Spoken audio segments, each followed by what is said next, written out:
Big Boss Malayalam season 7 live അപ്ഡേറ്റ്സിലേക്ക് പോവാം. ചെരുപ്പ് കമ്പനിയിലെ ജീവനക്കാർ തമ്മിൽ ടാസ്ക് തുടങ്ങിയപ്പോൾ തൊട്ട് അടിയായിരുന്നു.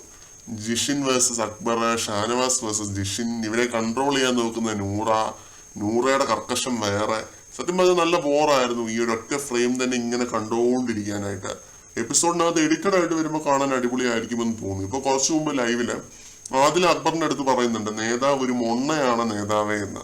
അഭിലാഷിനോട് പറഞ്ഞതാണ് നേതാവ് ഒരു മൊണ്ണയാണെന്നുള്ള രീതിയിലൊക്കെ ആദില പറയുന്നുണ്ട്. ആദില ഇത് പറഞ്ഞതും നൂറ പറയുന്നു ആദിലയുടെ സാലറി കട്ടാണെന്നുള്ള രീതിയിൽ. ശരിക്കും നൂറ അത് കട്ട് ചെയ്യുമോ എന്നൊന്നും അറിയില്ല, ആർക്കൊക്കെ കോയിൻ കൊടുക്കുമെന്നും അറിയില്ല.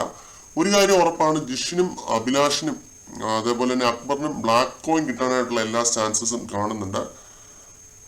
ചിലപ്പോൾ അഭിലാഷിന് കിട്ടാതിരിക്കാനും സാധ്യതകൾ കാണുന്നുണ്ട്. കാരണം ആദ്യം നൂറയെ സ്വാധീനിക്കാൻ നോക്കിയായിരുന്നു അഭിലാഷ്.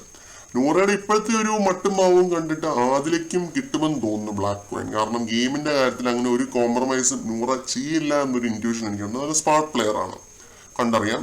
ഗോൾഡ് കോയിൻസ് നൂറയുടെ കയ്യിൽ നിന്ന് കിട്ടാൻ സാധ്യതയുള്ളത് ആകെ 4 പേർക്കാണ്. ഒനീല്, ബിന്നി, ലക്ഷ്മി, മസ്താനി.